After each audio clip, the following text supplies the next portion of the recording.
Hi, everybody. We're going to get started here.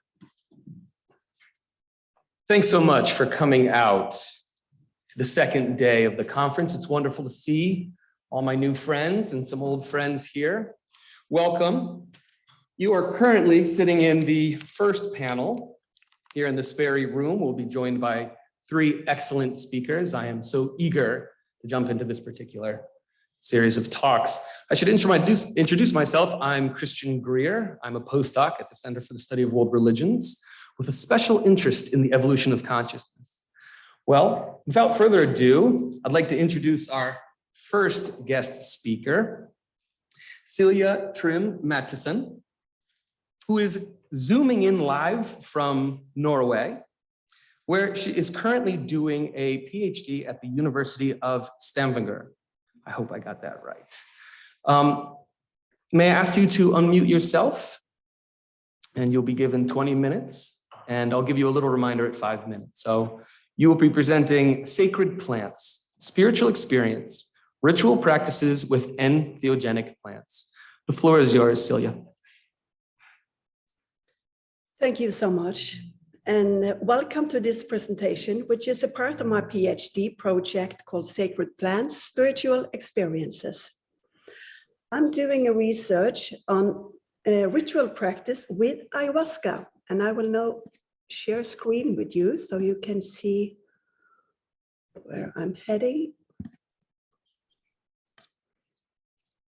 So I'm doing this study on ayahuasca and how transformations of relationships with nature are experienced. I was sitting in the middle of a wood having an in-depth interview with one of the participants in my research project. Suddenly, the woman kept silent for a while. Then she looked at me and said, "Have you ever heard the sound of a crying tree?" "No," I replied, "but I would love to hear about your experience. Please tell me about it." She replied, "If you haven't experienced it yourself, you'll probably think I'm crazy. Can someone who has lived the entire life in celibacy understand what a sexual ecstasy is?" Her questions made me wonder to what degree we can truly understand another person's experiences. And it made me aware of my limitations of interpreting what other people tell me about their experiences, because that is all we can grasp, their experienced spiritual experiences, not the experience itself. The issue that she had brought up caught my interest and brought my PhD project in a new direction, ecological spiritualities in the Anthropocene. And typically me, I embrace that which is on the edge. I'm studying a ritual practice with ayahuasca and how experiences of transformations are expressed. In the beginning, I anticipated that this was a practice within self-realization processes of healing, as in physical, psychological, and relational healing. However, I soon realized that the healing processes had a larger impact than their own personal healing, and that the relational aspect had to do with more than relations between human beings. The participants in this study showed me how elements from nature can be understood as sacramental, that nature is sacred and alive, carrying spirituality and functioning as religious frameworks, and how this changed their relationship to nature. In recent years, there's been an increased use of psychedelics in Europe as a way to experience the mysterious, because psychedelics were reported as having the ability to open the door to the unconscious. Archaeological findings have shown that psychotropic plants like ayahuasca have been used for religious purposes for thousands of years in the Amazon region. But in the western part of the world, which is the location of my study, this ritual practice with ayahuasca is part of contemporary new spiritualities. And ayahuasca is a pharmacological combination of two plants which the participants drink in ceremonies, and this leads to visions, or you may say hallucinations.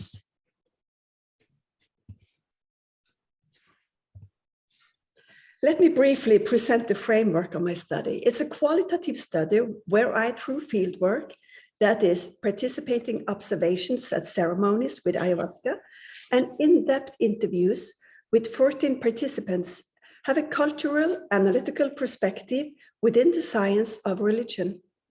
I have found it useful and necessary to have a dialogical and empathetic hermeneutic approach. The theoretical perspectives are theory of ritual, of spiritual experiences, and religious coping. However, today I will focus on how new animistic spiritualities as lived religion are part of eco-spiritualities in our time. The participators in this study show that although the motivational issues for participating in the ritual was mainly due to trauma, health issues, relationships, and curiosity, many of them report that surprisingly, what came out of the ritual practice was a change of perspective regarding nature. And that made me wonder, in what ways are the elements of nature carrying spirituality? What do they experience in this ritual practice? And how does this change their relationship to nature? The participants tell me how the ritual practice is a meeting place between human beings, nature, and the divine. And their direct experiences of this has transformed their relation to nature and their lifestyles. They talk about a longing home, going back to their roots, living in a world of re-enchantment, where there is more in nature than what we can see. The ritual practices with ayahuasca give them access to a place in between the ordinary states of everyday life and into another state in which, according to them, gives them an awareness where they experience kinship with nature. And this is how we need to relate to nature in order to take care of her before it's too late. What do they mean when they say that nature is sacred? When I was doing an interview with one of the participants, I asked her where she finds God. We were sitting in the middle of a wood and she opened her arms out widely and she said, "This is God, nature." Others simply state that nature is sacred and divine. Some of them have a pantheistic worldview, as in God is nature and nature is God. Others have a more panentheistic worldview, where God is both immanent and transcendent, as God is in the world and the world is in God. And at the same time, God is more than all there is. Plants, animals, and nature are given a spiritual dimension, which is characteristic for nature mystics, where nature is experienced as filled with divine power. For the participants in this study, nature is their cathedral. The ritual leader is their priest or spiritual leader, and ayahuasca is their sacrament and is therefore sacred. And it is ayahuasca which in the ceremonies is experienced as opening up for a direct meeting with God or the divine. And it is particularly these direct meetings with the divine which transform their relationships with nature and with God. They tell me about how they previously thought of God as distant or unreal, and how the ritual practice with ayahuasca had changed this so that God and spirits felt real. And this matches with how anthropologist Tanya Luhrmann describes it. For gods and spirits to feel real is that humans feel a responsiveness and aliveness. And this places them into a relationship that changes the humans. A responsiveness is what they experience in the ceremonies with ayahuasca, like one of them who said, Why should we pray to a God who never answers when ayahuasca answers every time? What they are looking for is not belief systems, but close, living, life-affirming relations with the invisible world, with what is sacred and alive.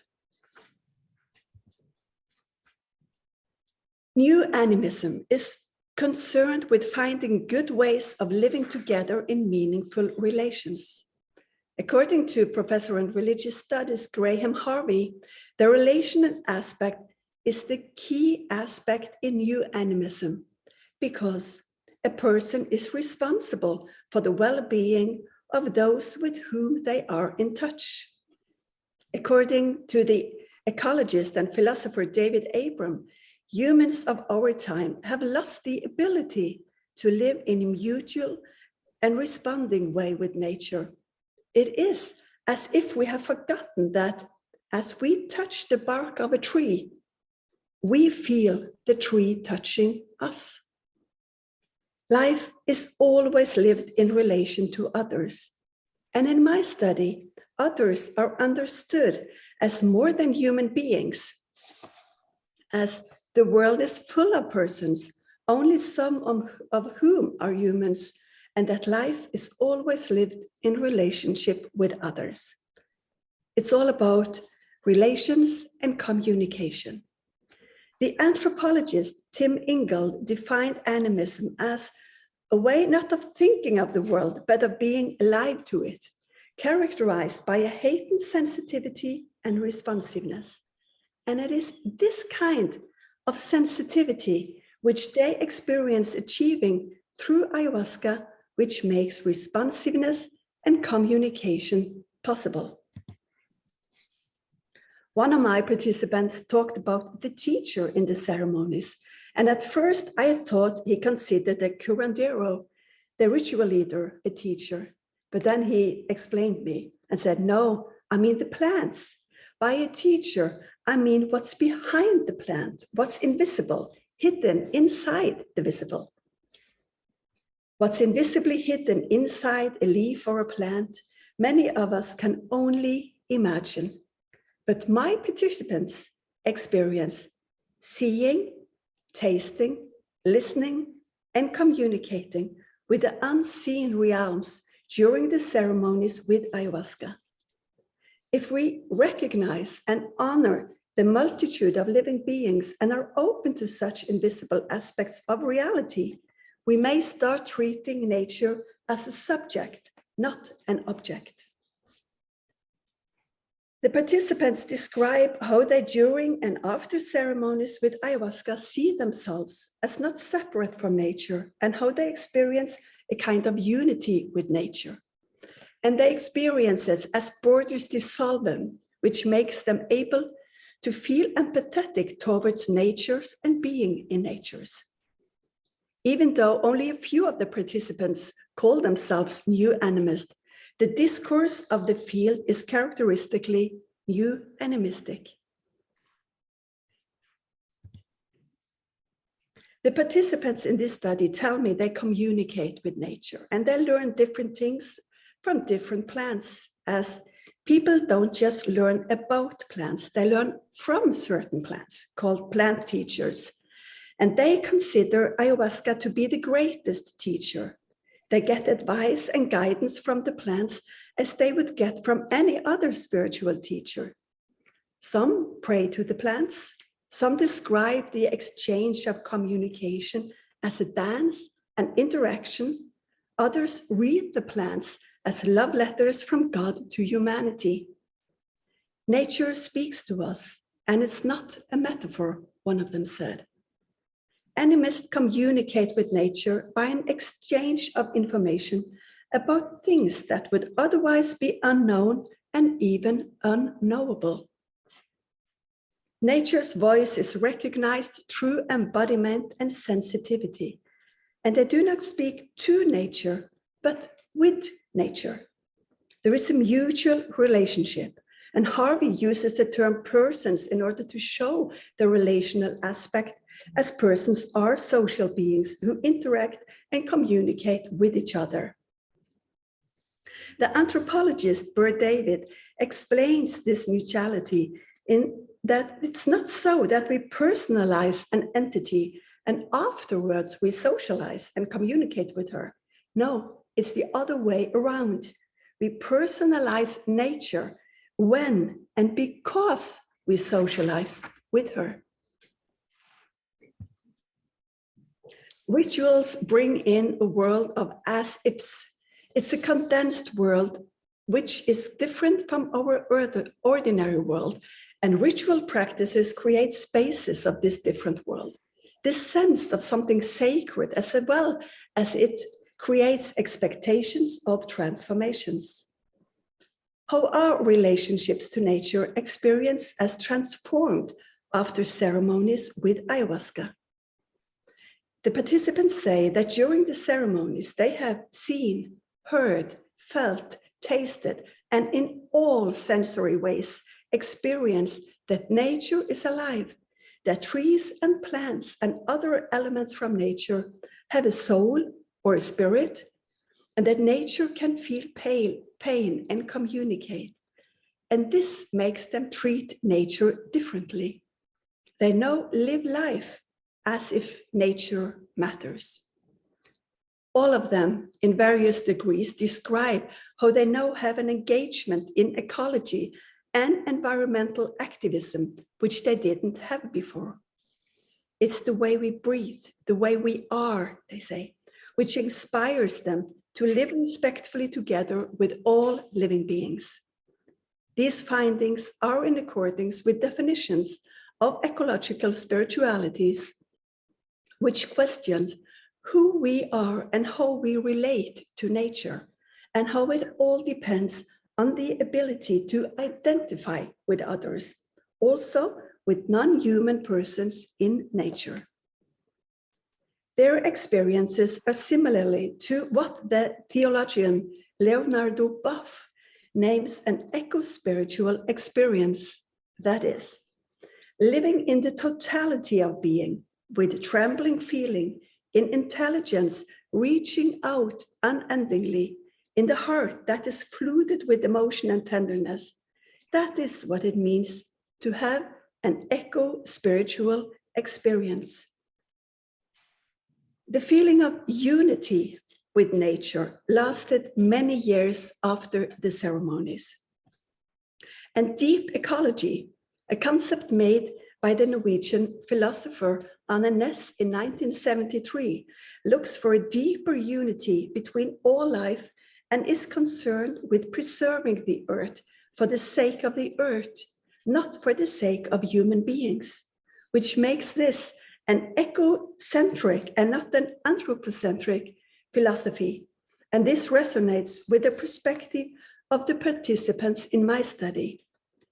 Deep ecology calls for action, and almost all of the participants have had an increased interest and engagement in ecological activism and politics, and a form of spirituality that includes an active engagement in preserving nature. The aspect of action includes seeking ways to heal our relationship to all living beings and contributing to let all living beings realize oneself, because everyone strives for self-expression. A flower thrives because it's a flower, regardless whether someone sees it or not. The premise for this new spirituality is what constitutes life. It's not about what you believe or worldviews, but how you live your life. It's about agency, openness, and sensitivity to all living life. To sum it up, what I have found in this study is that the participants experience transformations in their relationship to nature after participating in ceremonies with ayahuasca, where they experienced nature as sacred, alive, and responsive, which led to an ethical change towards nature. Some of them had shown no interest whatsoever regarding ecological issues before the ceremonies. And for them, it was a fundamental change of experience of transformation in their relationship to nature. My conclusion in this study is therefore that spirituality is being pulled in new directions, which is to engage more in the world due to direct access to spiritual experiences, thereby imparting new meanings and directions to nature as a fruit of a new sensitivity towards nature.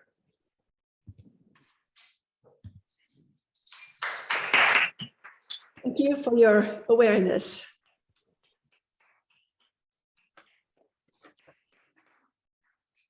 Thank you so much for that beautiful presentation. I enjoyed it immensely. I'm going to now attempt to make the next presenter co-host. Hello, can you hear me? Yes, I can. Dr. Fernanda, great to see you. Great to have you here.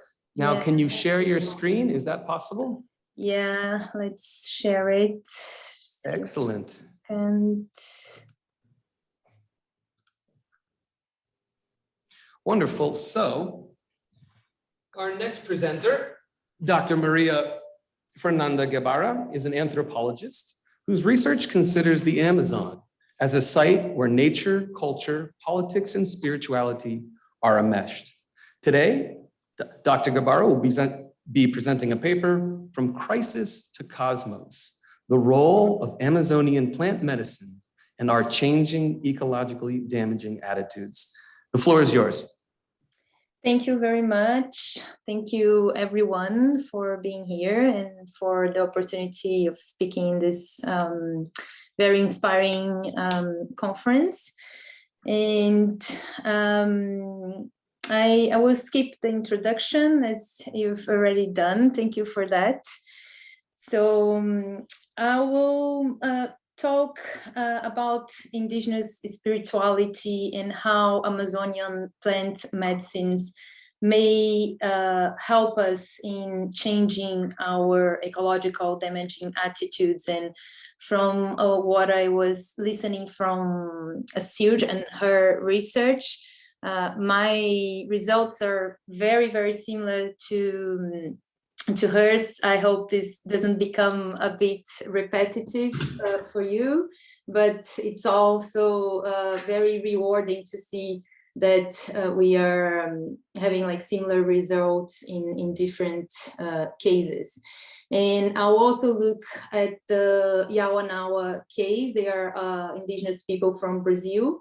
And I will make some reflections as well about cultural appropriation and indigenous rights. So let me just do this. Yeah. So when I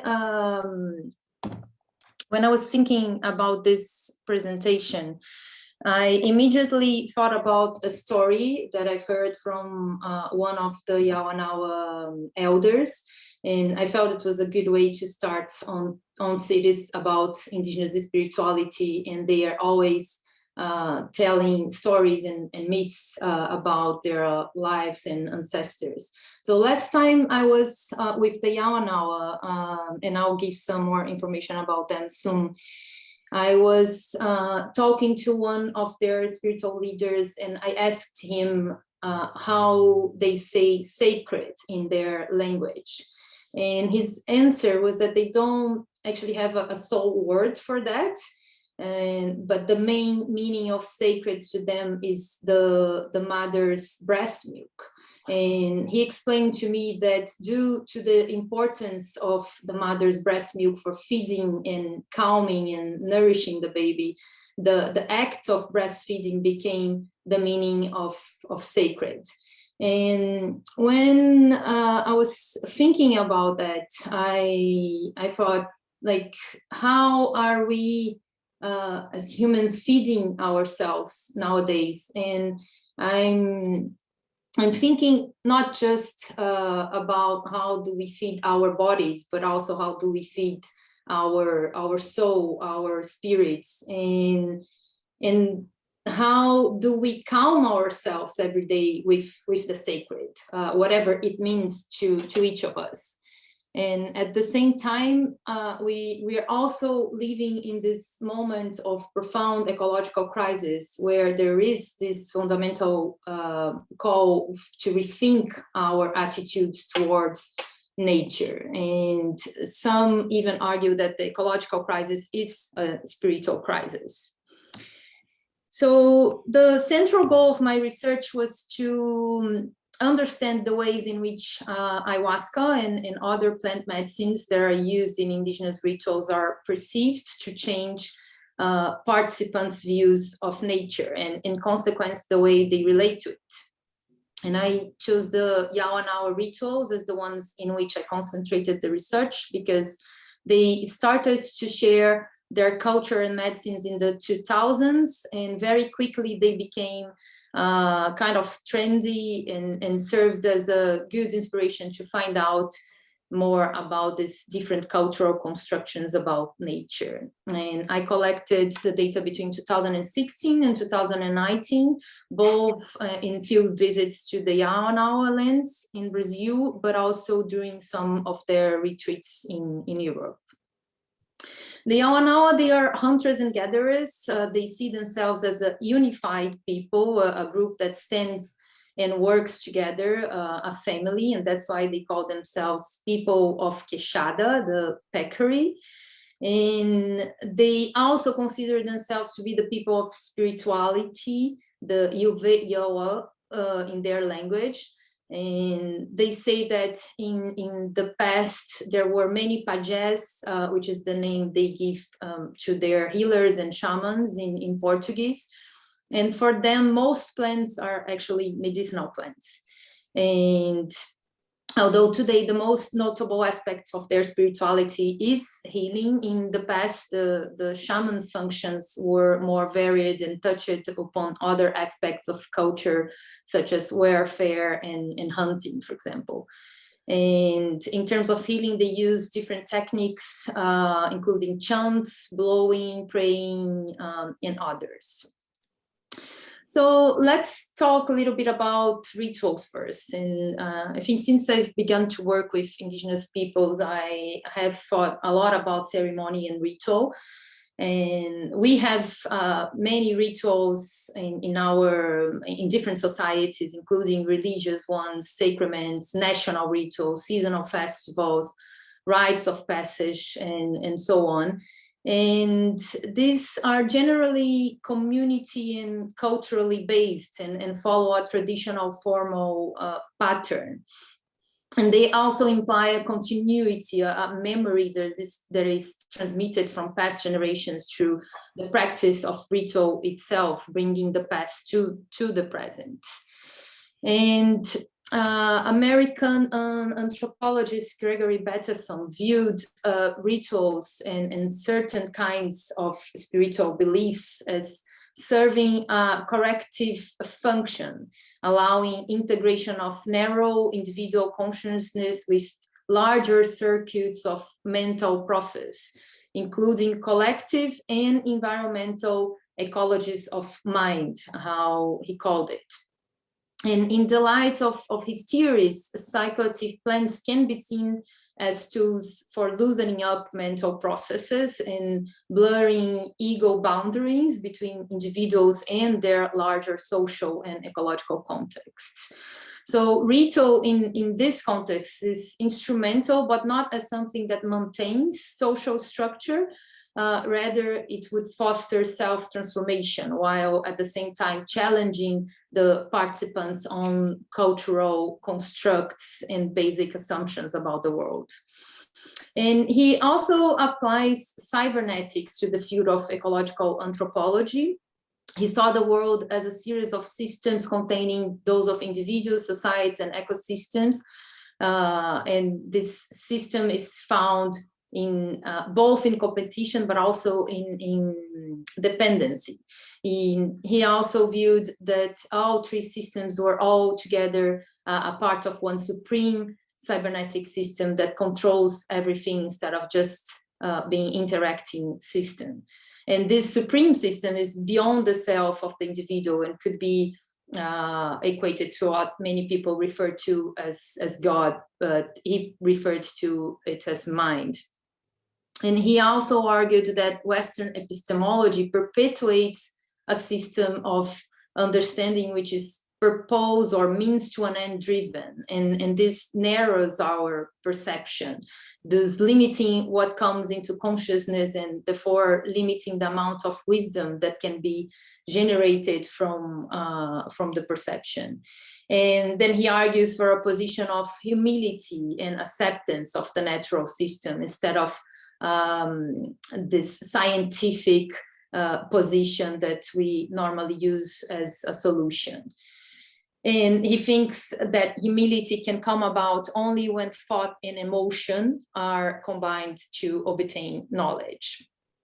And this is something, this understanding of humility is absolutely central to animism and indigenous traditional knowledge, because indigenous people are so immersed in these deep experiences with nature. They view and live the world as relational and animate, and humans are nature and vice versa. They have deployed what has been called exuberant technologies of enchantment that are these practices that reinforce connections with places and events.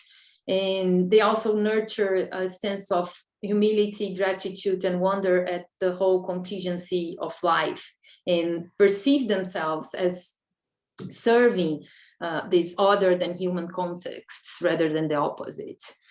And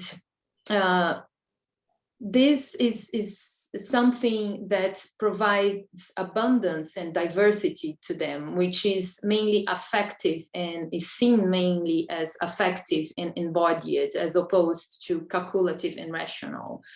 And this means that different beings, human and non-human, come into being through the relations that they enable, them, and that they in turn are able to establish, as stated by Peruvian anthropologist Marisol de la Cadena. So going to the plants, the Yawanawa's most used plant and now very popularized plant medicine is the uni, commonly known as ayahuasca, which is a South American entheogenic brew made out of a vine called kapi and a plant most known as chacruna. And the brew has been used for at least 3,500 years, with some arguing 500 or 5,000, and even 8,000. And it is a traditional spiritual medicine in ceremonies among different indigenous peoples in the Amazon basin. By naming ayahuasca as uni, the Yawanawa are teaching us about this unity and how their constant rituals and journeys through uni ensure that the relationship between humans and other than human beings is one of union, balance, and reciprocation, meaning that humans never take more from other than humans than that which they can return. Not just returning it materially, but also with honor, with gratitude, with prayer, with chants, with ritual. And according to them, taking uni is an opportunity to unite and expand the family. And here, family refers to this extended family of humans and other than human beings. And it's only as a result of this continual engagement with other than human beings that they are able to understand all there is to know of the natural world. So in terms of cross-cultural exchange, I started to be curious about the exchanges between the Yawanawa and non-indigenous, especially Westerns, when I moved to the UK, and I noticed an enormous interest of Europeans in indigenous traditions, even more than in Brazil. And when I was visiting the Yawanao for the first time, I witnessed how much they were also learning from non-indigenous people. And few months later, that first visit, one of their main spiritual leaders, the elder in Pajé Tata, passed away. And a lot of things changed in the village he used to live. And I remember hearing from his grandson, a youth spiritual leader at that time, that when Tata was alive, they would leave and work and do their rituals just for the spiritual world. And then he said to me, now that he's gone, it's completely different. Everything we do is for the material world. And those words were very strong to me as an anthropologist and made me realize how things have changed among them. And they were also working like never to promote the rituals for non-indigenous people without much time for leisure, without much time to spend on their own rituals. And that made me think that they were sort of like losing themselves in our world and in the so-called material world. And then I decided to talk to the different elders. There were still alive at that time. And one of them was saying to me that this is something that they knew already that would happen, and that their ancestors always told them that one day the white man would come and would ask them about the medicines and would want to learn about them. And he said, we have the duty to share, because this was one of the first messages of the medicines to ourselves through our ancestors. And then he said, the medicines are not ours, they are a gift from the forest. The knowledge is ours, but how would the medicines work alone if we don't share the knowledge? They wouldn't. They would probably be risky and cause more harm than good. And so in their view, all this movement is deeply related to our urgent need to reconnect with the natural world, of which we are part, to guide us as well throughout this journey of healing ourselves and healing the planet.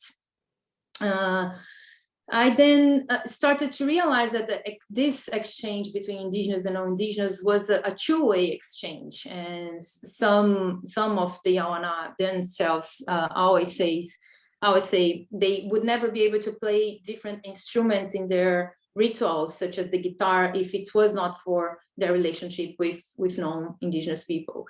So I wouldn't see it as a cultural appropriation, this whole movement as a cultural appropriation, but again, as a cultural exchange and collaboration. But of course, there's more to this debate when we think about indigenous rights and epistemic justice. Indigenous peoples have the right to maintain, control, protect, and develop their biocultural heritage and traditional knowledge and their cultural expressions according to different regulations that are already in place, like the ILO 169 and the United Nations Convention on Biological Diversity. But considering, for example, ayahuasca and its now the possibility of using it for treating depressed patients and medicalizing the plant, the substance, for example, without the adequate regulation can be very detrimental to indigenous people. So in thinking about as well the indigenous epistemological attributes to the use of plant medicines, it's something that still needs to be properly recognized. And for example, in Brazil, although it is legal, a lot of indigenous people face difficulties when transporting their medicines inside the Brazilian territory. And in order to foster the enforcement of their rights, indigenous people at the different indigenous ayahuasca conferences made a commitment to use their traditional medicine in a wise and responsible way, and to create an indigenous ethical council on traditional medicine as well. But still, most attempts to value and to recognize these indigenous knowledge systems and epistemologies by non-indigenous often involves the use of scientific methods to prove the rigor and so on, rendering sometimes them invalid. And this, of course, generates epistemic conflicts and possible injustice. So finally, looking at some of the results, I will never forget when one of the participants told me, and this I think it's the similarity with Silja results, that she said to me, I met God tonight, and now I understand what it is and how I can manifest its presence. Uni told me that God is everywhere, in every being, and it wants us to dance, to chant, to be in common, to share the ground, to be together. And this was common in different answers from the participants, and in numerous interviews, they expressed that also that they felt Western culture not only discourages people from discovering God and discovering themselves in this way, but it also lacks in utilizing rituals in a constructive way. And I think in the context discussed here, ritual provides the structure and the space where this self-transformation can happen. And during ayahuasca rituals, participants are physically and temporarily away from their culture. As Victor Turner called this sort of like liminal space, is an arena where the participants affirm and reaffirm fellowship with the community. He calls it communitas. And the ingestion of these different medicines evokes an ideal instrument for critiquing the mainstream culture, because it enables participants to challenge their basic assumptions that are based on their own cultures, and also the assumptions about themselves and their world.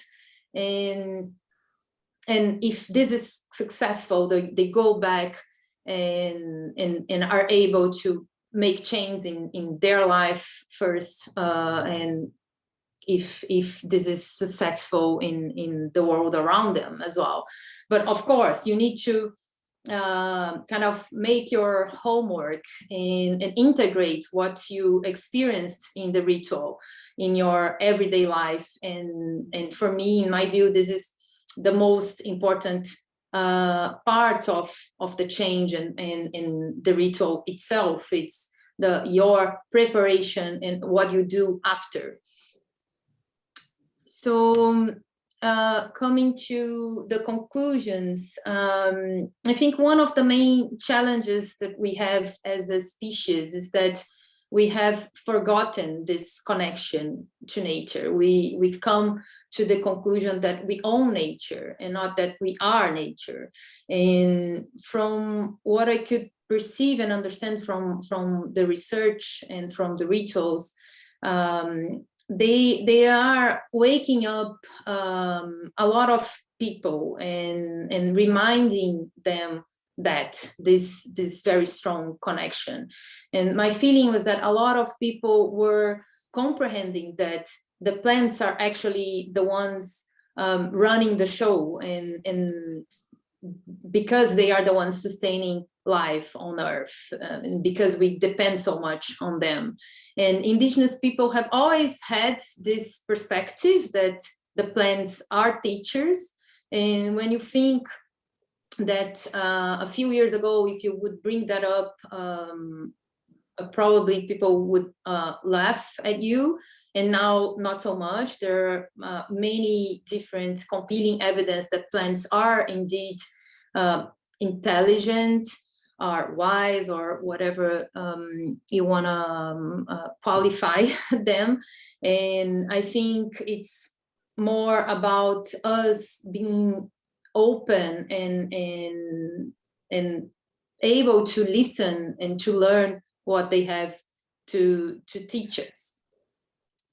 So I'll finish with these images of some very important ancestors of ours, to which we owe the fact of being alive here.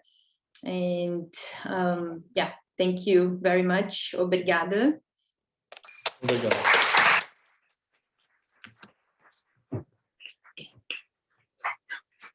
Thanks so much. That was a fantastic and informed lecture, and I have to say there's some really interesting continuity I see developing between the presenters. So I look forward to a vigorous Q&A in a minute. Before that, we have one final presenter. That is Mark Schoenemann, who will be presenting a paper, Replanting Christ, a theological comparison of the Native American Church in Santo Daime. He has studied theology and religion at Pembroke College, Oxford, as well as been a lay chaplain, a tutor, and a toy demonstrator. So with that, I will cede the floor. Thank you so much for the introduction. I emailed the PowerPoint, Natalia, to the same email. Is it all right if we... Gotta get the tech guy here. There's a lot of data we've taken in, guys, so just breathe while I deal with the PowerPoint, and there's more information to come, so. Okay, should just be right on the desktop here.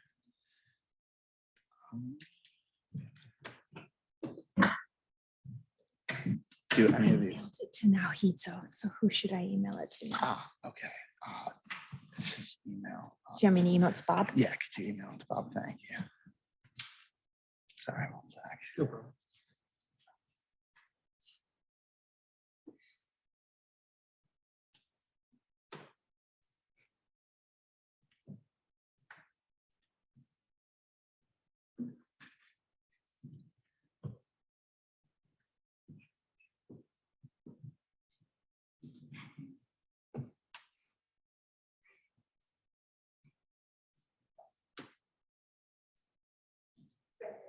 That's it. All right. Thanks so much for your patience, everybody, as we sort out. It's nice to have a period of silence. All right. There you are.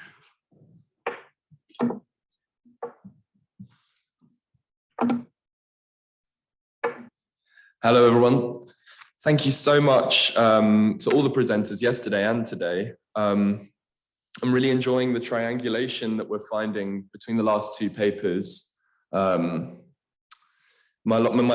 social study I did as a master's student, I discovered that the health of social relationships has a huge impact on the meaningfulness of our psychedelic and entheogenic experiences. But that includes our relationship with nature, of course. There's nothing worse than a trip in a concrete jungle. Unless the architecture is biophilic, of course. On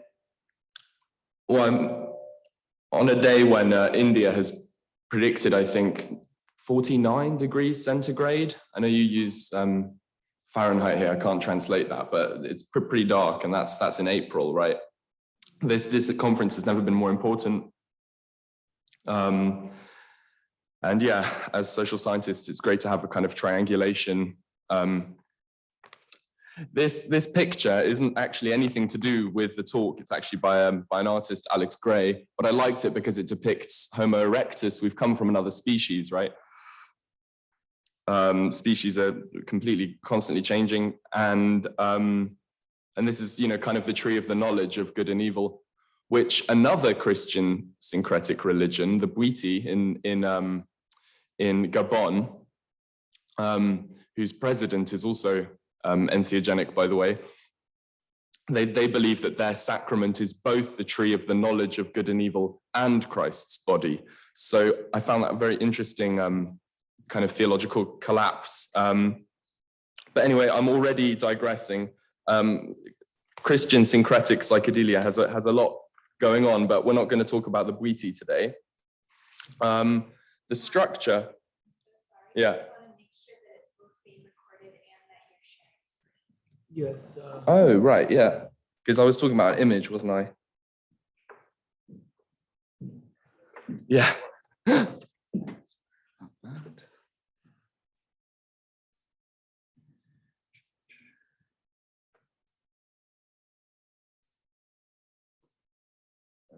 Yeah. So yeah, sorry for those of you on Zoom. That's the It's been recorded from the start. awesome. Thank you.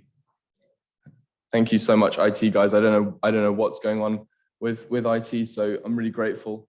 Slideshow. There we go. So yeah, this is the these are the Homo erectus eating from the fruit of the tree of the knowledge. So I'd like to start with a quote. I haven't actually given the citation because many of you at Harvard will know this quote. It's on the front of the psychology school. The community stagnates without the impulse of the individual. The impulse withers without the sympathy of the community. So these are the kind of guiding questions of my cultural study that I've been kind of engaging in for the past 3 years since my master's. What is it about the ceremonies of the Native American Church and the Santo Daime in Brazil that makes Catholic, Puritan, or Mormon Christians so often feel at home in a worship environment without the incitement of heresy? Secondly, what are the soteriological, that is to say, the implications to do with the study of being saved, of an ecologization of the Christ? And finally, perhaps most importantly, can mainstream Christianity learn from autochthonous and syncretic plant medicine practices? I'm going to structure this talk in this way. For me, the implications of this can be seated and nested very much in eco-theology. So I'm going to quickly give a background on Lynn White's 1967 essay, The Present Roots of Our Ecological Crisis. And I'm going to talk about why I'm comparing these two very, very different religions. And then I'm going to kind of structurally compare them, histories, myths, rituals, liturgy, and then make a final comment about the ethos and the worldview of these syncretic religions. So Lynn White in 1967, is everything all right? Yes. Wrote That small. Yeah, that would be great because I'm actually quoting from the board itself now. Yeah. Thank you. It's perfect timing. So Christianity, he argues, is the most anthropocentric religion the world has ever seen. At the level of the common people, this worked out in an interesting way.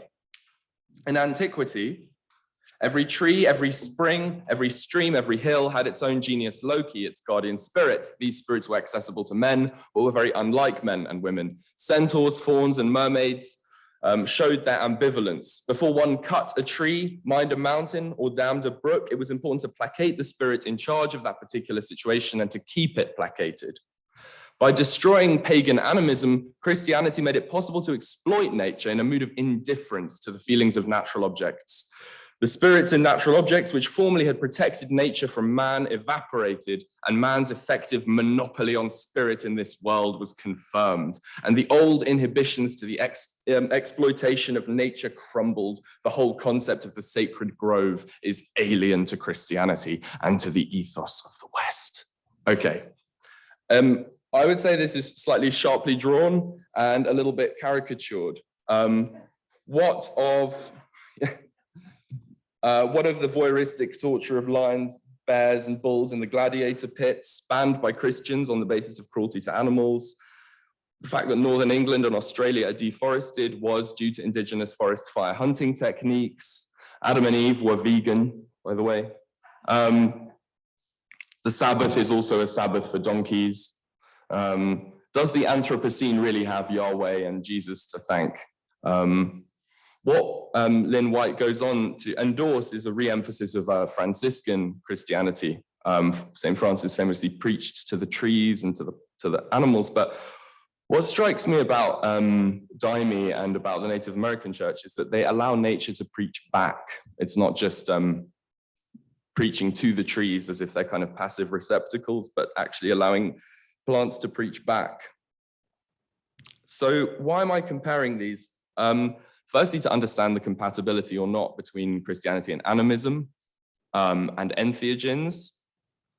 And also because these, although they are different, they have very similar neurobiological action, both the mescaline in peyote and the DMT and other molecules in ayahuasca. Both religions consider these plants to be medicines and consciousnesses and beings, and both prioritize personal experience with divinity over a set formula of dogmas or creeds. Sorry, mouth's getting a bit dry. So, firstly, let's look at the history. The guy you see on the right is Mestre Irineu. Forgive me for my Portuguese pronunciation. My first language was Estonian, but my Portuguese pronunciation remains terrible. So let's start with the Santo Daime. So in the early 1900s, within a generation of slavery's abolition, Santo Daime's founding prophet, Mestre Irineu, learned how to brew ayahuasca from the caboclos, who were peasants living on the edge of the Amazon. Caboclos also refer to native spirits, by the way, but so that's slightly confusing. So if you hear caboclos, it could mean both.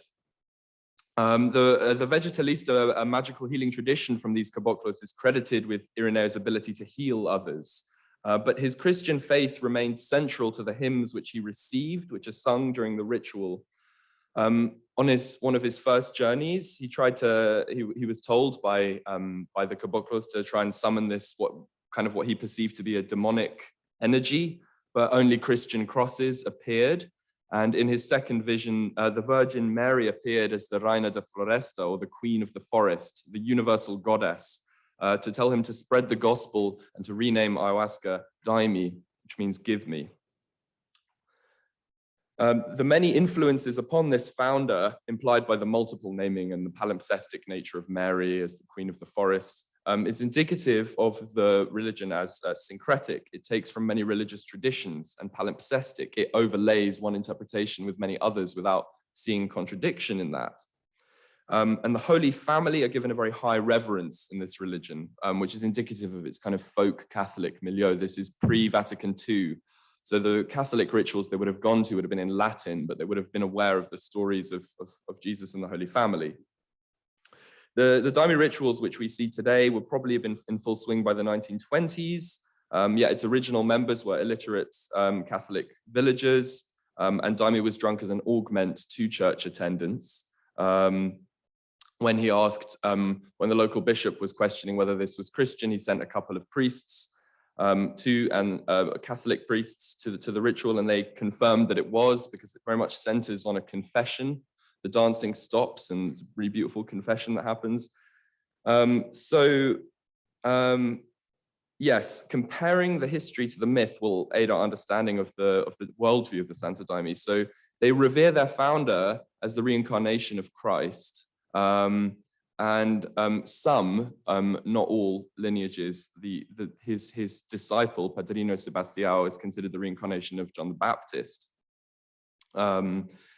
That's only by certain lineages, though. These lineages believe subtly different things, but it's not belief that's entirely important, because both of these religions have a kind of minimal orthodoxy. They're kind of low grid, high group. So the praxis is more important than necessarily what you believe or what you subscribe to as a creed.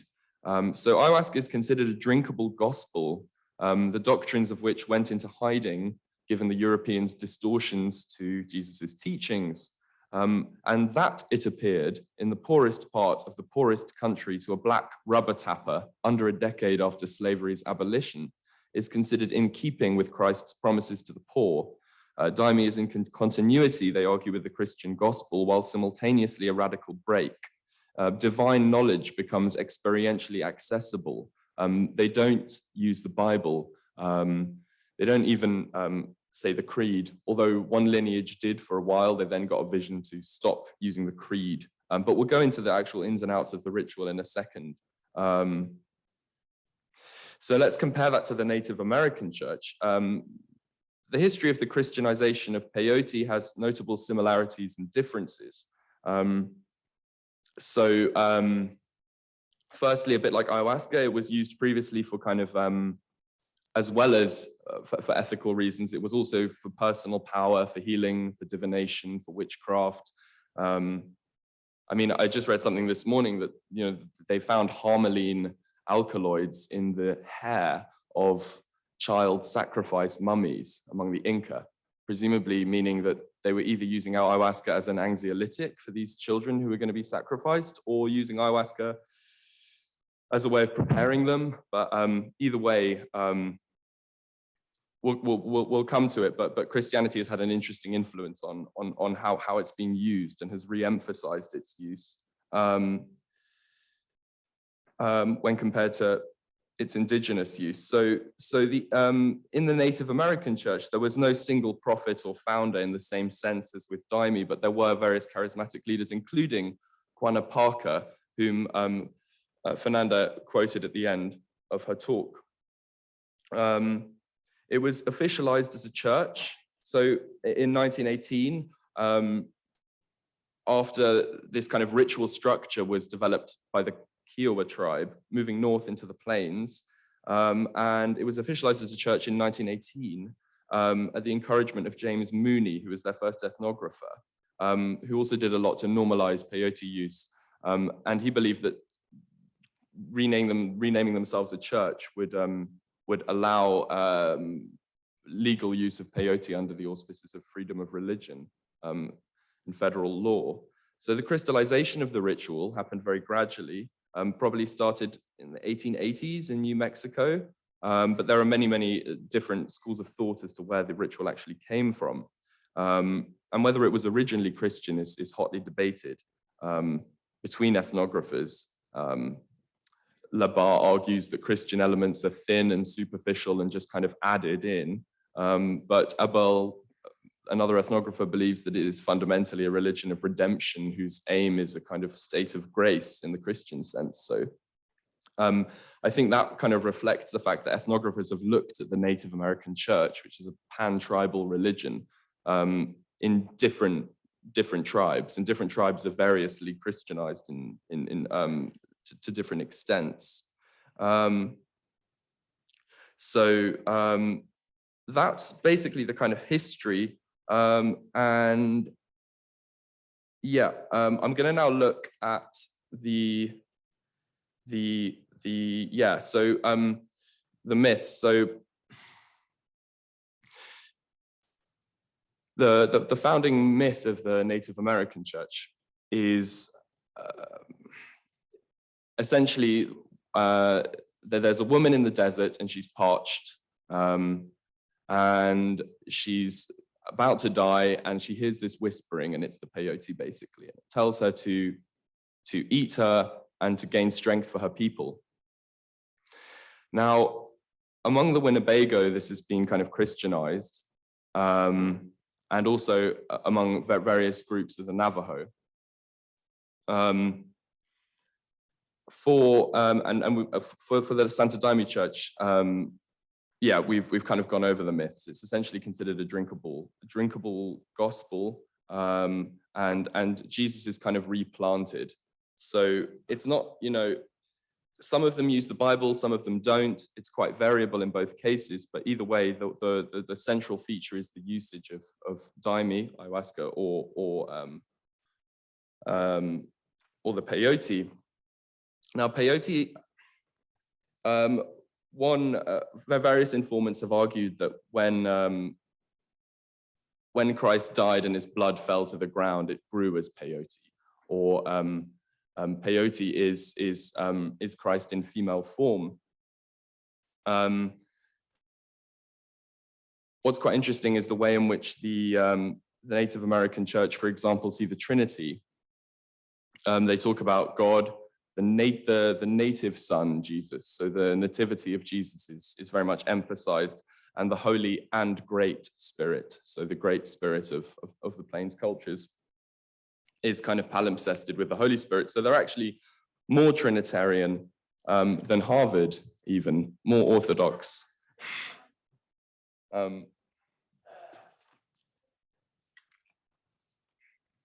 Okay. So in terms of the ritual, yeah, the Quanapaka quote at the end, I'd actually heard it.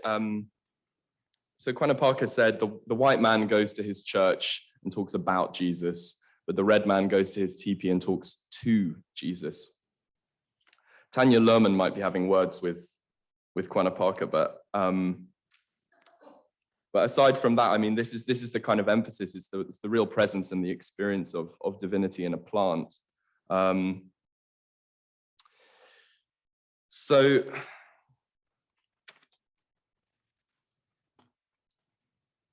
So in terms of the ritual praxis, they are very, very different. Daime on the left that you see, you have the men on one side, the women on the other. They dance in rows and columns while singing a hymn book. The dancing stops for the confession, and there are many different forms of ritual as well. Sometimes for misses, the whole thing is sat, but essentially there's this kind of collective geometrical movement. You're rearranging in space your bodies, and it's very, very different to shamanic ayahuasca use, which is highly individualized, and the shaman is kind of drumming and present with you personally around the circle. Whereas with Daime, the way various informants described it to me is that the ritual itself becomes the shaman, which is another way for saying that it's a little bit more like church, basically. And Daime is kind of taken in a shot glass 3 to 5 times throughout the ceremony. As you take the Daime, you look the padrino in the eye, and you both say Deus nos guíe, which means God guides us. What I found particularly moving about Daime is on Good Friday, they only sing women's hymn books, which is incredible because they always sing the Cruzeiro, which is the original hymn book that was developed by Maestro Irineu, the founding prophet we mentioned earlier. But on Good Friday, only women's hymn books are used, and the justification for that is that, and if you read the Bible, only women were witness to the resurrection of Christ. In Daime as well, there's this interesting taboo. If you say your visions, you lose your visions. You're not allowed to evangelize. If I had a star and I was a full-on Daimista, I wouldn't be able to say, you should come and do this, which is very different from Orthodox or even evangelical or Catholic Christianity, where the final injunction in Matthew's gospel is to go forth and make disciples of all nations. In Daime, you're not actually allowed. There's a taboo against inviting people. If they see a change in you, they can ask you, and then you can tell them, when and where. But the activity has to come from the person who wants to be involved. Nevertheless, it is a growing religion with centers in almost every European capital. The Native American church ritual is quite different. There's always an eagle bone whistle, and he whistles it in every direction at the beginning. It's also at night. And instead of being a kind of collective ritual,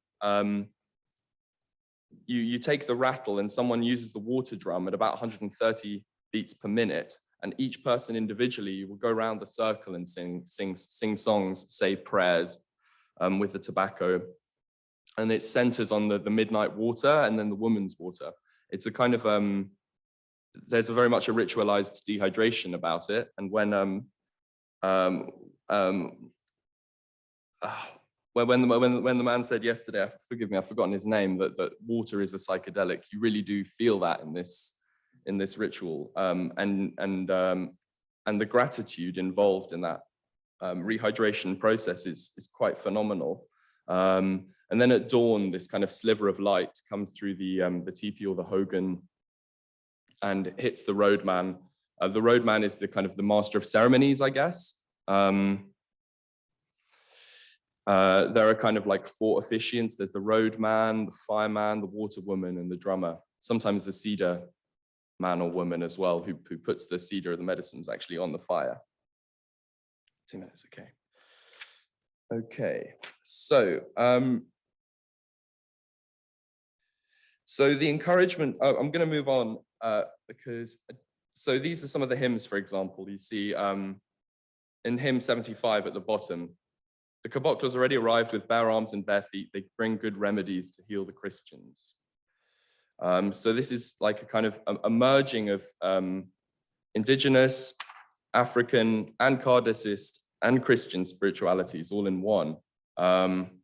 These are some of the hymns in the Native American church. They also have native hymns in their native languages. Okay, so I just want to, in the conclusion, I'd quite like to look at the difference between worldview and ethos. So whereas worldview is the picture that people have of the way in things in sheer actuality are, their most comprehensive ideas of order, ethos is the tone, character, and quality of their life, its moral and aesthetic style and mood. These, of course, are not entirely separable because what you believe about the world will impact how you believe you ought to act in the world. So,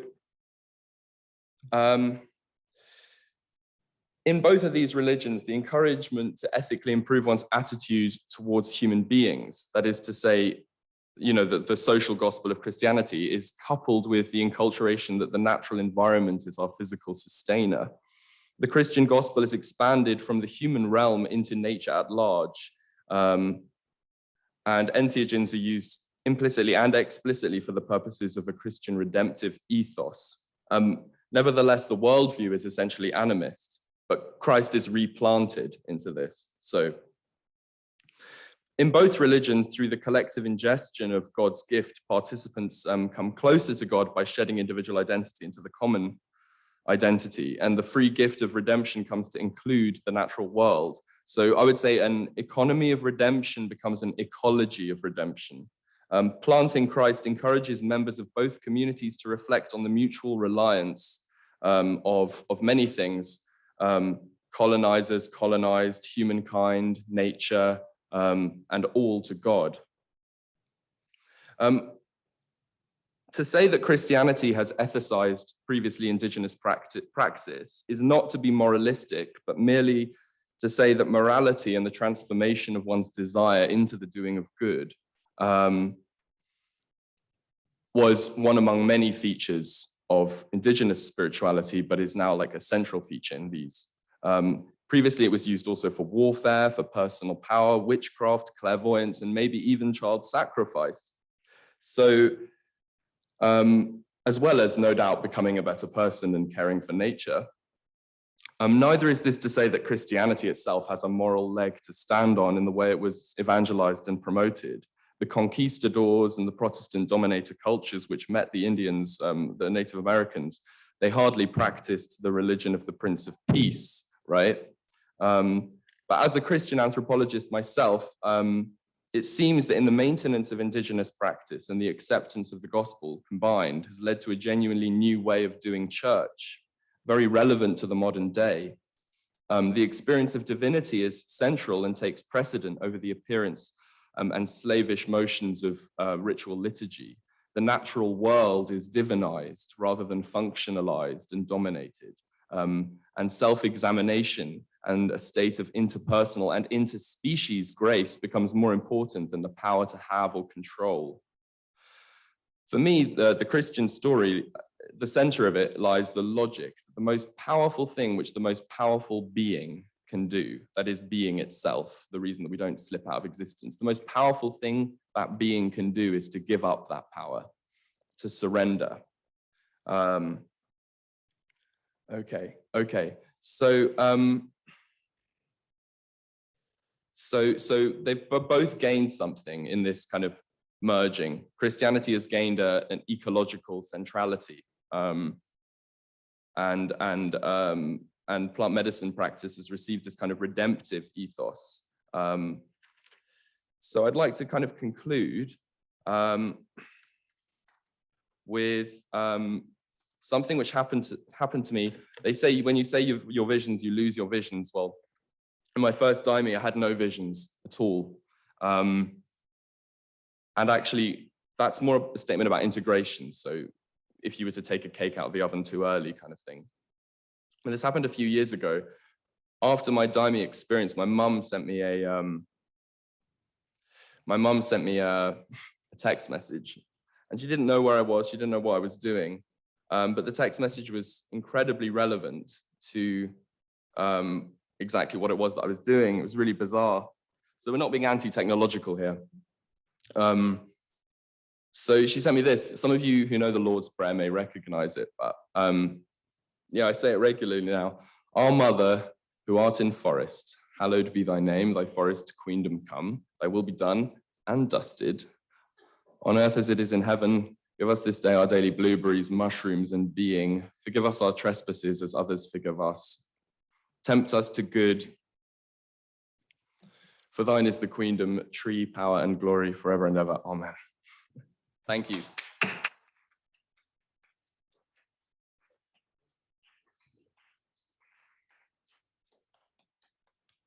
What a wonderfully rich panel. I think there's so much to talk about. So let's get right into the Q&A. I'm going to bring back the presenters who joined us earlier, or at least attempt to do so.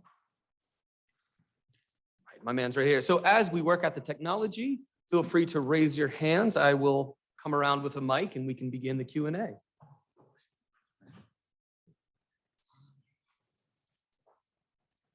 Testing. Okay, I see a question here. Please make sure to say your name and thank you so much, all of the presenters. And my name is Bonnie Tarwater. I'm coming from Oregon. Mark, I want to thank you especially because I am a Christian Unitarian Universalist. And that is, there's a tremendous amount of prejudice against Christianity that I'm very familiar with. I just want to lift up that my understanding is that Rudolf Steiner, who you may be familiar with, was that the religion of his community that was felt superior was Buddhism and Eastern religion as mystical, to express mystical experience. And he kept having Christian visions, is my understanding. And the same thing has happened to me. So I just want you to talk about, I was very aware when I saw you at this conference that you had a cross around your neck. It makes me hopeful because you're a young person. So I want to hear from you about your experiences of people's prejudice against Christianity and how that's affected your work. Fascinating, yeah. I mean, it's really interesting because when I, are so many things to say about that, but I'll try and keep it short. So I study kind of comparative drug culture. That's what my PhD is in. And when I go to raves, people are always insistent that it's a religion. But when I go to plant medicine practices, they always try and like say, no, this isn't a religion. This isn't a religion. I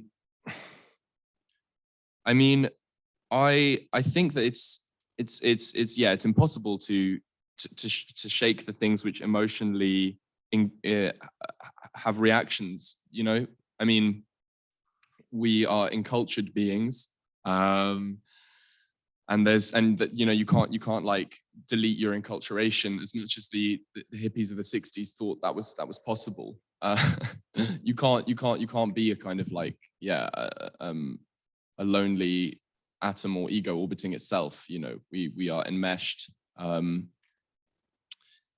I mean, I haven't experienced any explicit kind of or even intellectual persecution for my faith, if that's what you're asking. But people are often surprised. Yeah. I think the universal is often found going deep into the particular. So tradition itself is incredibly important. And rituals, you know, that's what they do. When Fernanda mentioned preparation, my most significant visions, because I'm a poet as well, have actually not happened in the context of psychedelics, but in the context of cultural preparation. So yeah, I think I think we'll see more and more of this as time goes on, because people yeah, I mean, the universalizing message of Christianity is not a totalizing or a dominating one, if that makes sense. We're there for others. Yeah. all right. Feel free to put your hands up if you have a question. Otherwise, we're going to go to the chat box here. We have a question coming in from Sean McShee to Celia. Celia, can you hear me now? Okay, good. I'm going to read the question out loud so everyone can hear it. Can you describe the ritual/ceremony involved? Second part, you talk about a relational spirituality. Do you know how people on the autism spectrum experience this? Thank you for a very interesting question. Yes, I didn't use the time to describe the ritual because we only had such limited time here. But the kind of ceremony that I have been doing research on is from the Shipibo tradition. But it is located in Norway. So I'm the first one who actually investigate in Norway how this works and how this is practiced in Norway. And it's in Norway, it's a part of the what we will call contemporary spiritualities. And it's not like Santo Daime, which is a more structured Christian group or a group, but this is more like it's more fluctuantly and it's more kind of spread all over from different religions, people from different religions coming together in this tradition.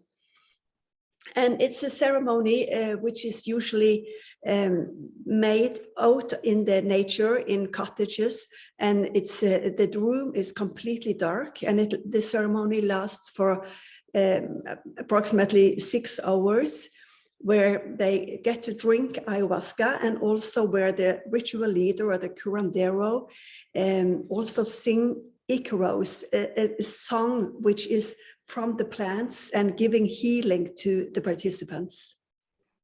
So it's a very short description, but at least you may get a picture for this is different from Santo Daime, like we just heard. So this is from the Shipibo tradition, but in Norway. And also I get a question about how people on the autism spectrum experience this.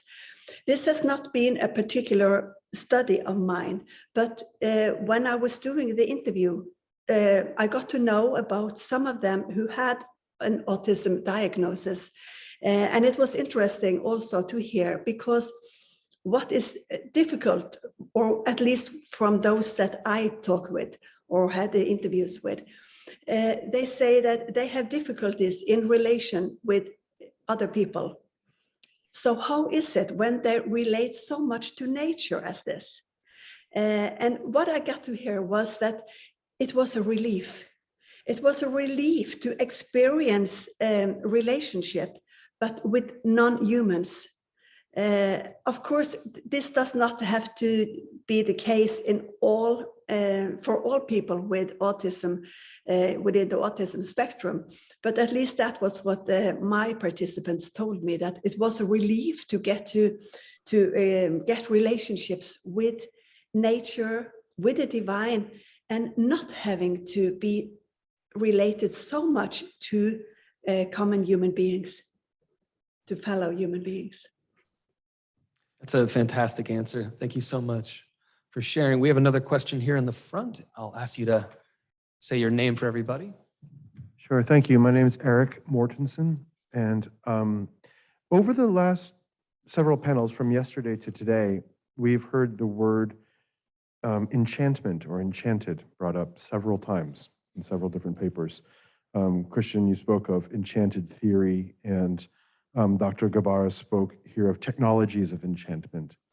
And I'm curious if folks want to spend a little bit more time delving into this evocation of the word enchantment rather frequently without the use of the word magic. We're talking about religion and spirituality here. We're talking about empiricism, but nobody's talking about magical causality systems. And I'm curious about why it's not really a criticism in any way, it's a wondering why we're using this word enchantment. What does it mean? Is it a way of us avoiding talking about causal systems? I'm eager to know your thoughts. So Dr. Gabara in particular, I'm asking. Thank you. Hi, Eric. Thanks for your question. In my case, I wouldn't say it's an avoidance of using like magic as a word for that. I think it's also magical. What happens in this ceremonies, and especially this sort of like techniques that indigenous people use for healing and for sharing all this knowledge, because the truth that is that they are sharing it not just through the medicines, but also through their chants, their playing, their dancing, and all of this is sort of like this energy moving towards the ritual that kind of like reach everyone who is there and touches and in different ways, you know, because yeah, in the end we are all different, and we receive this enchantments or magic in different ways. In my case, I used this word because I was inspired by Gale and Lewis. There are two authors that I kind of like got inspiration from, and I think it's also something that you hear from the indigenous people, at least from the people that I've been working with. They talk about this encantamento, the how these different beings they are there to talk to you, and again, one of the times that I was there, I was initiating one of their diets, which is one way of kind of being initiated in their spirituality. And one of the first things that I've learned is that we need to be open to be enchanted by these other beings. And it's when we are able to be enchanted by them is when we can listen to them, we can understand they have a lot to share with us. And by that, I'm not saying just plants and their magical brews and the things that we can get from them, but also if you are just walking in the forest and you hear the birds and everything, and they say they are there to teach you the power of chanting as well, of speaking in our case, and so on. So I think that's the reason why I used this word. I'd just like to add to that. Thank you so much, Fernanda. Yeah, on the birds. Yeah, I remember the birds told me a joke. I didn't get it, but they told me a joke, and I was sure that it was a joke. And enchantment, like on an academic level, I think comes from Weber, right? So the rationalization and bureaucratization of the world, the kind of reduction of the world to explicability. Yeah, on a kind of linear causal level, completely evaporates in these states. It's seen as much more of a process, and the beginning and the end of this process can meet as much as the middle can, if that makes sense. So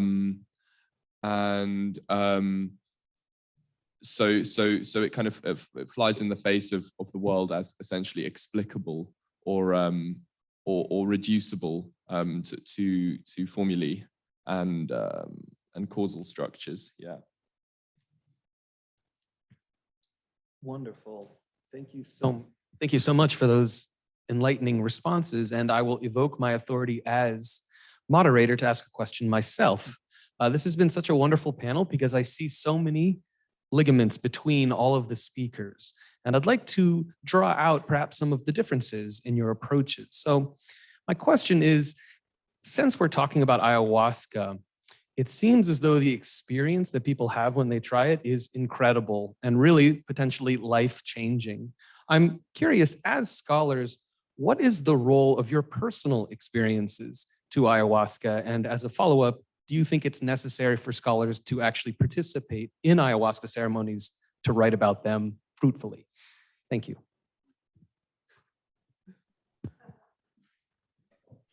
I might start. Yeah, you start. Should I start? Yeah. Yeah, go for it.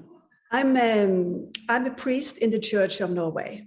And it was very interesting to hear you tell about how all the connections between Christianity and Santo Daime, and it seemed very, very harmonic. And I was happy to hear that, because that is not the case in Norway. So I would love to learn how to bridge those things, because that is the part of my research where I want to understand more in order to bridge this, because in Norway they are quite restricted towards this. So I had to think very thoroughly about whether I should be an insider or an outsider in this research project. And I ended up by choosing not to drink ayahuasca during my period with research. Partly due to being a priest in Norway, it would make it very difficult for me to actually work as a priest in Norway. So that was the main reason. And also it was very difficult to get access to ceremonies when I told them beforehand that I would not drink. I would only be participating and joining them and doing being part of all the ritual except the drinking of ayahuasca. And so some places I got a no. I wasn't allowed to come there since I didn't do that. But also I have been working with very controversial themes in the Church of Norway earlier. So many of them knew me and they gave me access to the ceremonies anyway. And I have been working with other forms of trance states. So I very easily go into that during a ceremony. And that was also a part why I actually was allowed to participate. But it was a tricky question. And I had to spend a lot of time thinking about the ethics by doing research on this, as it is so strictly forbidden in Norway.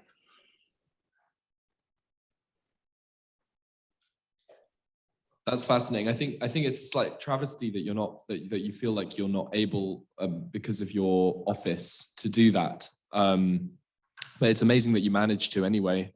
Yeah, congratulations. I mean, people here may have heard of the contact high.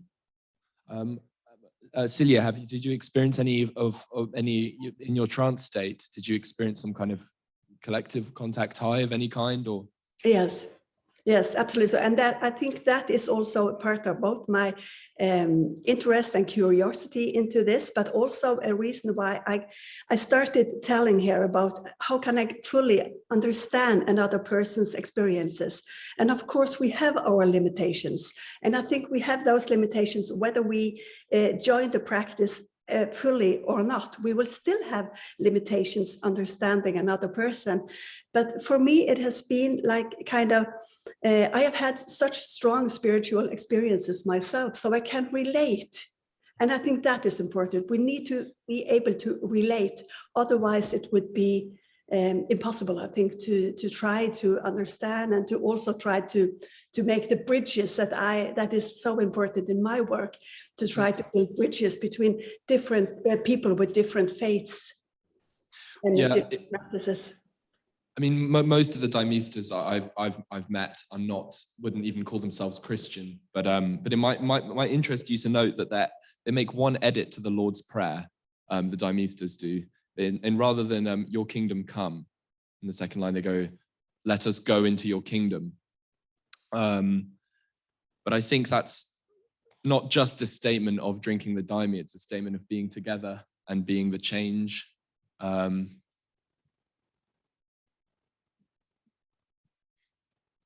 Exactly, I agree. It's sometimes you were there and you don't even need to drink, or you don't need to drink like the same doses of everyone to feel like what the Yawanawa called the force. You know, you are in the force, and as I was saying, the importance of the ritual in this sense is something that it's really key in terms of experience and in feeling this source of energy as well.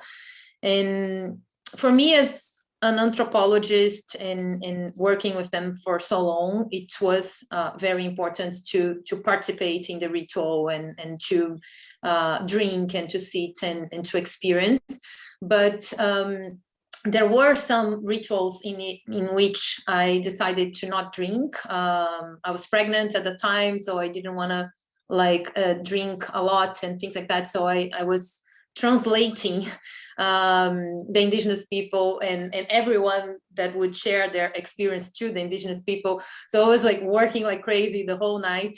And I, by translating them, I could feel all of the participants like experiences without drinking, and these rituals that I haven't drunk and that I was translating was the ones that taught me more about it, you know. So yeah, I would say that you don't exactly need to drink it to feel and to understand and to relate, as Sirch was saying, you know. It's more about, I think we all have this divinity inside us, and it doesn't really matter what we do to awaken it, and it's more about exactly relating to it and being open to others and to these diverse experiences as well. That can be very dark, by the way.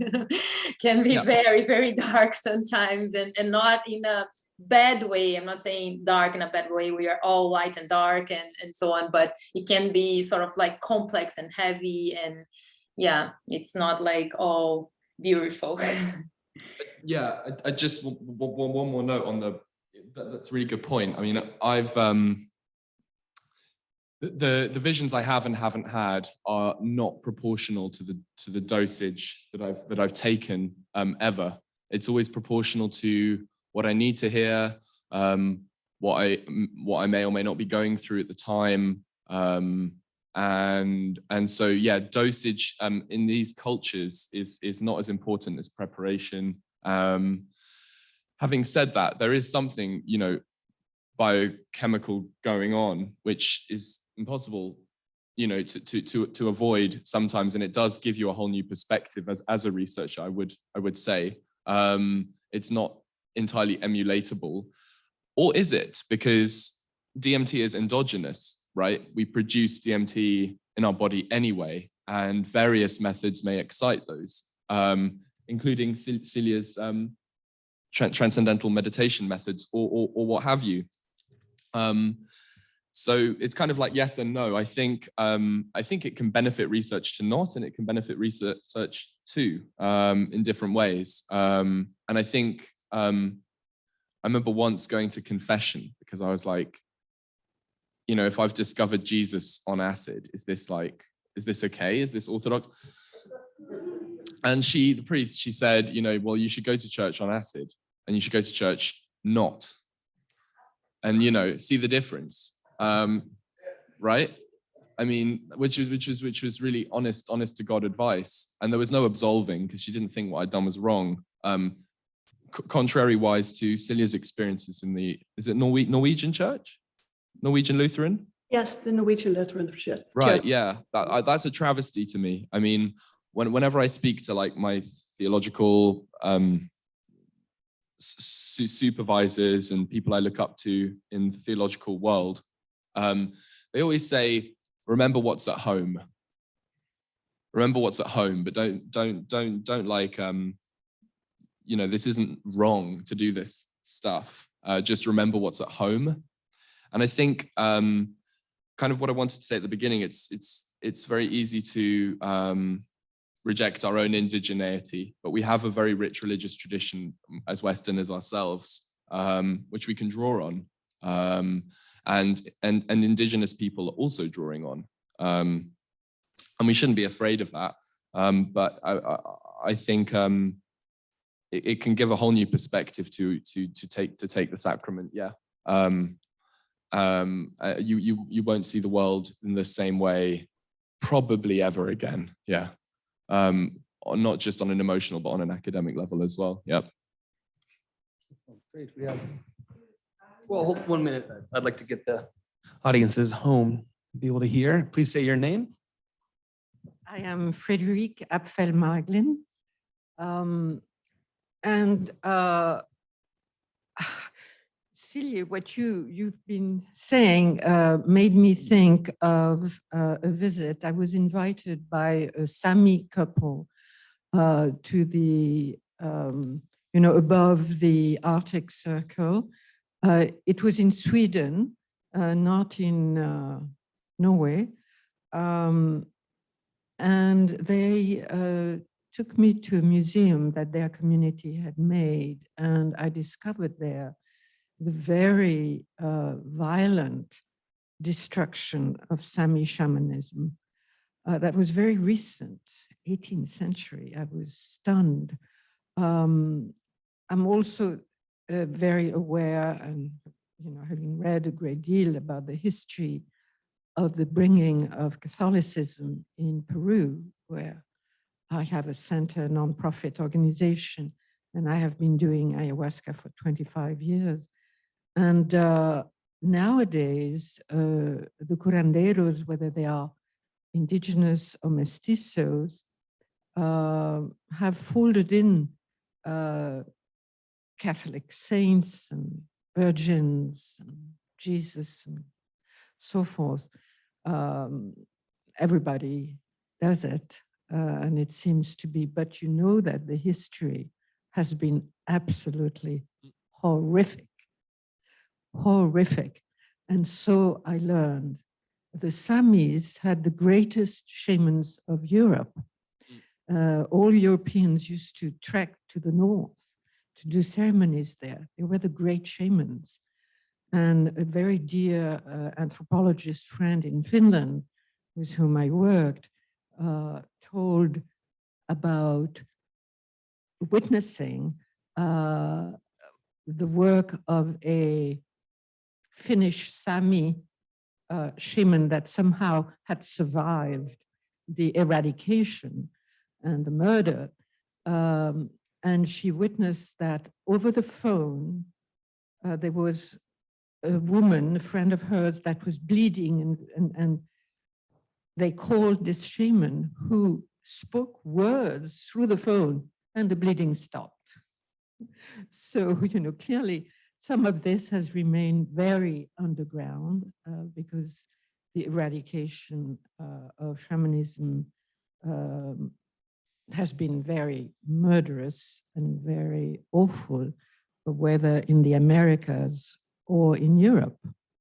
So I can very well imagine what you, Celia, are up against. I am amazed at what you're doing and congratulate you.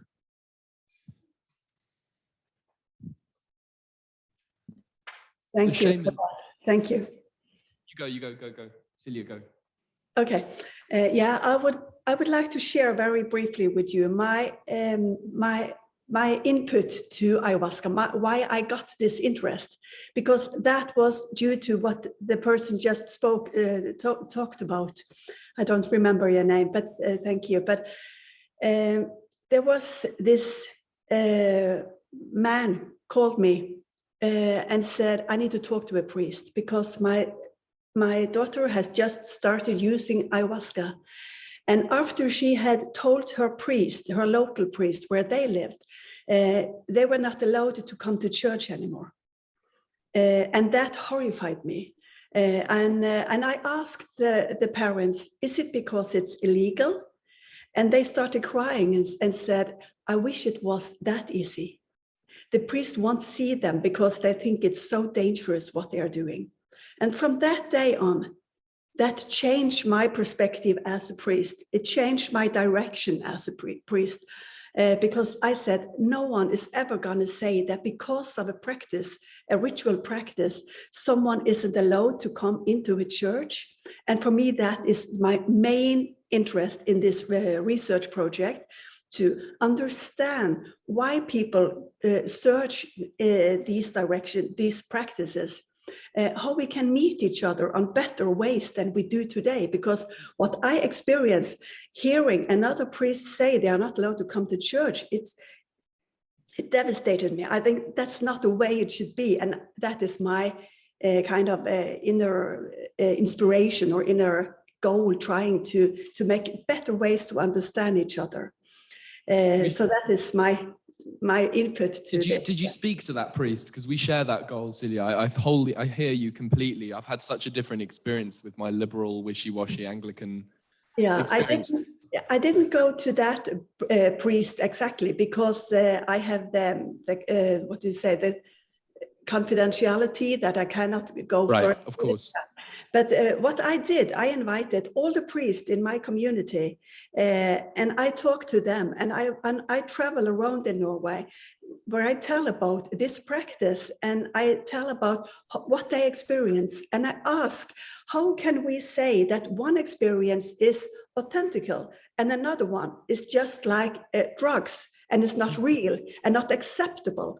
And that is what I want to get other people from the church and also from academia, where I now am a part of, to try to find out how can we distinguish between experiences, or should we distinguish between experiences?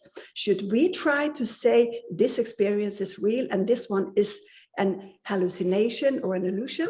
And that is my project in this. Amazing.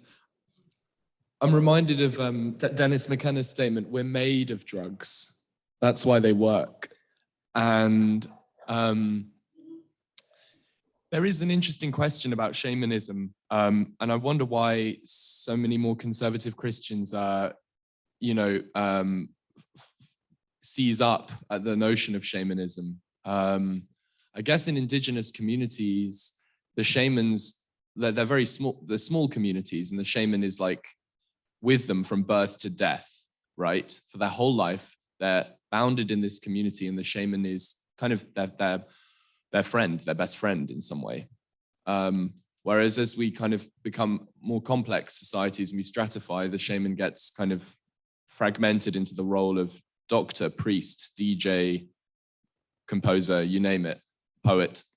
And so we don't really, I personally, sometimes I question this notion of, perhaps slightly controversially, I question this notion of neo-shamanism and whether shamanism in the West can actually, shamanism and city capitalist culture can actually work because of the inevitable commercialization and things which that entail. A lot of these tribes in the Amazon, they didn't know what money was 30, 40 years ago.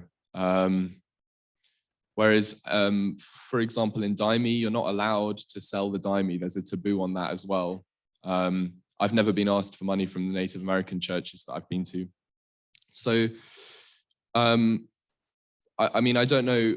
I think it's a really interesting dialogue and debate to have. And I think at the moment that it becomes like you can't enter this building because you've taken ayahuasca, that's obviously entirely wrong. But there is a conversation to be had about the way in which shamanism, in its indigenous sense, and our culture actually work together. I'm half Estonian, so linguistically related to the Sami people that you mentioned. And there's a great article by Maret Saar. It's actually all in Estonian, but I'm in the process of translating it, about their usage of the fly agaric mushroom, which is used in very many varied ways, including by the Finno-Ugric people in the north of Norway that you mentioned. And, for them as well, this is not, for some of them, it's a sacrament and it's used in a religious context. For some of them, it's just like a beer down the pub. I think these cultures are incredibly varied, but insofar as you can see a pattern that we call shamanism, it's very, very different to the culture we live in now. Very, very different. And we need to be careful not to exoticize both ourselves and others. Yeah. Too. Dr. Gabara, I was curious if you have any reflections here as well. Yeah, I think there is a very important point that Mark just raised about the what I would call the commodification of indigenous spirituality, because this was when I've heard from the grandson of this Paget that passed away, that they were working for the material world and things have changed a lot. And when I saw actually the difference, you know, from the first time I was there to this time, when I saw them like kind of like rushing to do all the things they needed because the Russians were going to arrive and the Russians doesn't like us to be, you know, late. And I was like, what's going on? You know, and for me it was a totally like different experience from the other times, because they couldn't really give me attention, and I'm seen by them as part of their family, and they always give me a lot of attention when I was there, you know. So it was kind of like very surprising and sometimes like kind of terrifying as well, you know, as an anthropologist, because many things were coming to mind. And the thing about the money, it changed a lot their reality, because of course they need money, you know, they want to have like a better life, you know, they want to improve their well-being. If they have money, they have more gas, they can have light, they can, you know, it's not like, who am I to say, oh, you know, money is here and it's going to be terrible. Good point.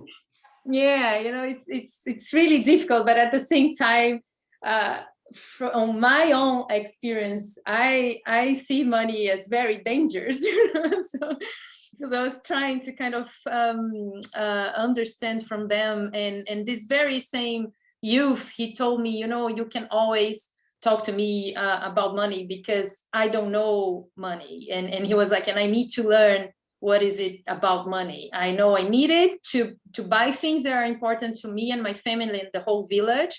But at the same time, I don't really know what is it, you know. And with them as well coming to Europe and earning a lot of money in this other currency, you know, that values much more when they go there. So I could see there were a lot of conflicts as well because of that, because like some of them would come and then they would go back and not share it with the entire community. So there's this whole thing about like using the money, in which ways they were using the money, and so on. So I think it is very important to reflect about these issues, especially when you think about the medicalization of the medicines as well, how this will be shared with them, because as they said, the medicines are to be shared, but they have the right to the knowledge of it, you know, and the medicines wouldn't be, we wouldn't be accessing them without this knowledge. So of course they need to benefit with it, but how, and is it with money? And, you know, again, this whole thing, and there isn't a lot, at least in Brazil, in the Brazilian case, there isn't a lot of regulations about it, and the ones that are in place are very, very dubious. So it's everything really kind of like unfolding right now.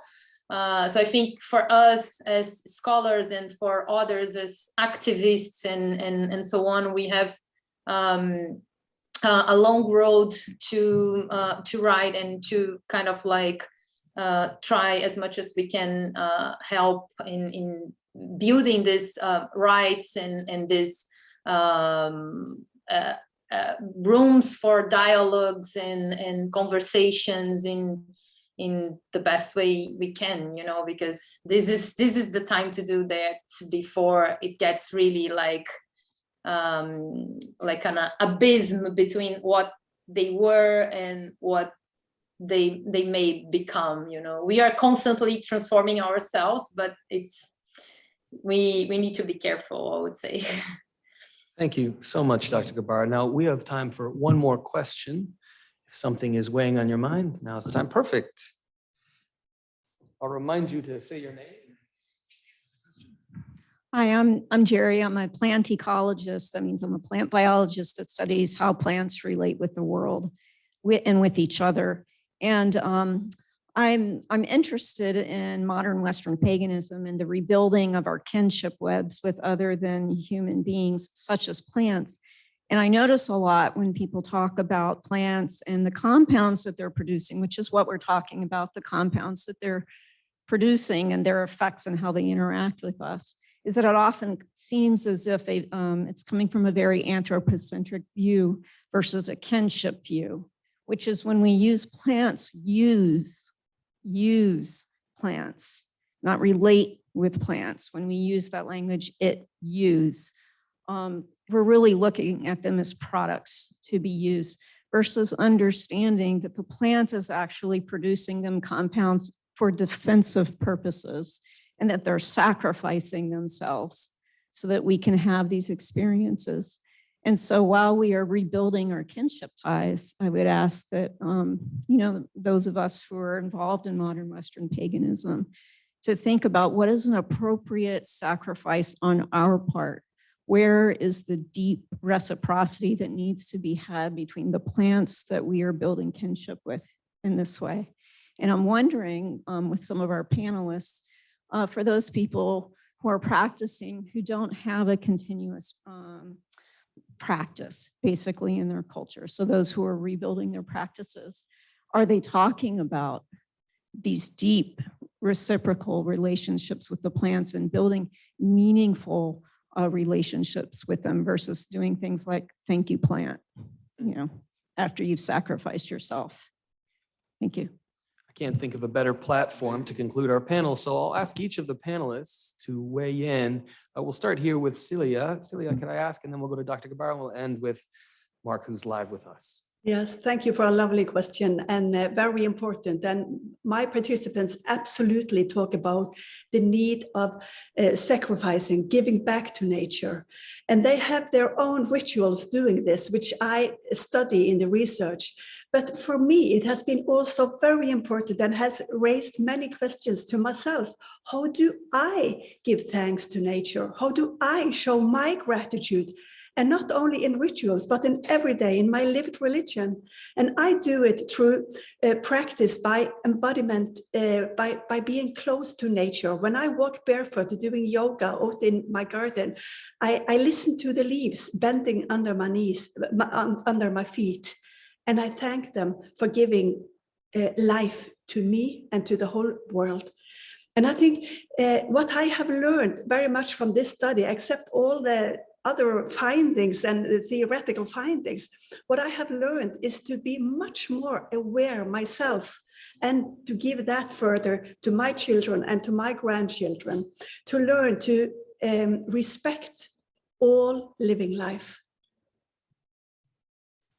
And I think that is what the new spirituality has to learn us, how to be more aware of nature and be more close to nature in order to take care of nature, because we are mutual. We may communicate and be together.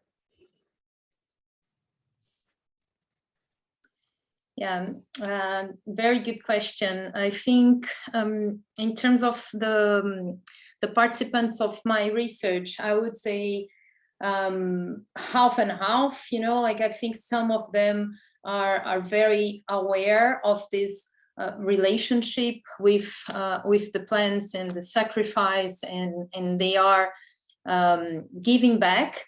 But I think some of them are still learning, still kind of like, and this is probably one of the reasons why they go to these ceremonies as well, to learn and to understand this relation better.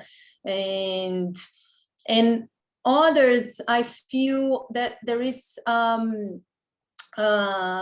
difficulty to integrate all these lessons to their daily lives, so even when they experience very beautiful things and they experience this relationship with the plants and they feel it and they know that it's something that it's really like difficult to put into words, but very like special, and this connectivity and so on. They also said that coming back to their realities, it was very difficult to sort of like integrate all these feelings and these experiences to their day-to-day life. You know, it's something that has changed their lives for sure, but to act accordingly to what they saw as a change, it was not that easy. And I think that's for everyone, you know, like we think about something that like smoking, for example, some years ago it was in fashion, and then we found out, oh no, we shouldn't be smoking that much, and even when you know it's something that you shouldn't be doing, you want to stop, it's difficult to do it, you know. So I think this is part of being human as well, you know, and it's a process. And sometimes I think in our society we because we have everything so fast, you know, like we push a button and we have something in our door, we forget about the time that it takes for us to change and to really sort of like be able to apply what we've learned in these rituals in our everyday life. And we expect from us that we are going to be able to do it in the next day of the ceremony, and it's not like that, you know. It's a process. It's a cycle, it's a ritual, you know? And yeah, I think that's it from your question. I could be talking much more, but I don't think we have time, so I'll give the words to Mark. Thank you, Fernanda. That was amazing. Thanks so much, Jerry. I'm actually going to take that with me into my future. Never use, relate with plants. Thank you. So the Santo Daime, like one of their main centers is Mapia, which is a permacultural kind of group. And the Padrino that I've mostly drunk with, runs an agroforestry charity, trying to basically bring up water aquifers from the Atlantic forest in southern Brazil. And when it comes to the Native American church, I mean, all the elements are, all the natural elements are very central in the ritual. And, you know, you hear people saying like, the land feels so happy now that we've come here. There's a relationship between the weather system, for example, and the ritual, a perceived relationship between the two. But yeah, I mean, modern eco-theological discourse you might be interested in, it tends to kind of recast nature as the other or the neighbor, do unto others, you know, to be treated as oneself in the Christian sense. But Celia Dean Drummond recently wrote a book called Theological Ethics Through a Multi-Species Lens. And in that, she argued that the wisdom traditions in the Bible, in combination with the current ecological crisis, oblige us to adopt a multi-species lens for reading theology. And I think these religions really do that. It allows us to go beyond liberal philosophical notions of animal rights, say, which are kind of like or plant rights. I bestow the right on you, I, the sapien, the more conscious one, you know, which is fucked up. It's anthropocentric. So it kind of encourages, I think these religions and these spiritualities encourage us to understand our wisdom as naturally based, to understand the interiority, the subjectivity of the non-human life world. So, I mean, Luis Eduardo Luna speaks a lot about this, that what's common among Amazonian shamans and religious systems, a common theme running through the jungle, is that each being is a person unto themselves. So we need to subjectify, we need to subjectivize rather these beings. There is more to interiority and there is more to what it is to be than a sapien. And I think that's very much what plant medicines can really help with, and the ritual cultures that surround them in all places. So, and yeah, I think that is met with practice afterwards. Yeah, if we integrate it well. Thanks so much, everybody. Let's give another round of applause to the speakers.